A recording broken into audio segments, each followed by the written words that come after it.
नमस्कार दोस्तों। सिर्फ 21 मील का रास्ता, पूरी दुनिया ठप। स्ट्रेट ऑफ हॉर्मुज का असली सच। दोस्तों, क्या आप जानते हैं कि समुद्र का एक छोटा सा हिस्सा जो सिर्फ 21 नॉटिकल मील चौड़ा है, आपकी जेब में रखे स्मार्टफोन, आपकी कार की बैटरी, यहां तक कि आपकी खाने की थाली को कंट्रोल करता है। हम बात कर रहे हैं स्ट्रेट ऑफ हॉर्मुज की। ज्यादातर लोग सोचते हैं कि इसके बंद होने से सिर्फ पेट्रोल डीजल महंगा होगा, लेकिन सच इससे भी कहीं ज्यादा भयानक है।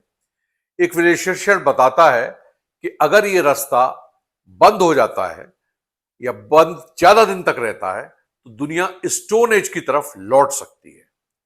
आज के वीडियो में हम इसी खेल में सल्फर, सेमीकंडक्टर और फूड के चक्रव्यूह को समझेंगे।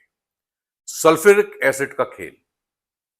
दुनिया का लगभग 92% सल्फर तेल और गैस की रिफाइनिंग से बाई प्रोडक्ट के रूप में निकलता है। हॉर्मुज बंद होने का मतलब सिर्फ 2 करोड़ बैरल क्रूड ऑयल का रुकना नहीं है, बल्कि उस रॉ मटेरियल का रुकना है जिससे सल्फ्यूरिक एसिड बनता है। सल्फ्यूरिक एसिड दुनिया में सबसे ज्यादा बनाया जाने वाला केमिकल है। इसके बिना ना तो तांबा कॉपर निकाला जा सकता और ना कोबाल्ट। इसका सीधा असर आपके घर के ट्रांसफॉर्मर्स, इलेक्ट्रिक गाड़ियों की बैटरी, आपके डेटा सेंटर्स पर पड़ेगा जहां इंटरनेट का सारा डेटा सेव होता है। यानी सल्फर नहीं तो बिजली और इंटरनेट भी नहीं। ताइवान और माइक्रोचिप्स, अंधेरे में डूबती दुनिया। अब बात करते हैं कतर की।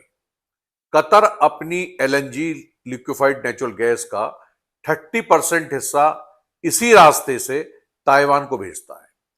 चौंकाने वाली बात यह है कि ताइवान के पास सिर्फ 10 दिन का गैस भंडार बचा है। Chain reaction. दुनिया की 90% एडवांस माइक्रोचिप्स बनाने वाली कंपनी टीएसएमसी अकेले ताइवान की 9% बिजली खा जाती है। अगर हार्मुज बंद हुआ तो कतर की गैस नहीं पहुंचेगी, गैस नहीं होगी तो बिजली नहीं बनेगी, और बिजली नहीं होगी तो चिप्स का प्रोडक्शन खत्म। मतलब smartphone, laptop, car, missile defence system सब ठप। Food crisis.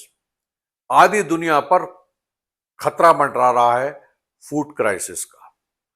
शायद सबसे डरावने वाली बात खाने से जुड़ी है। दुनिया में इस्तेमाल होने वाले नाइट्रोजन केमिकल्स, फर्टिलाइजर्स का 33% रॉ मटेरियल इसी 21 मील चौड़े रास्ते से गुजरता है।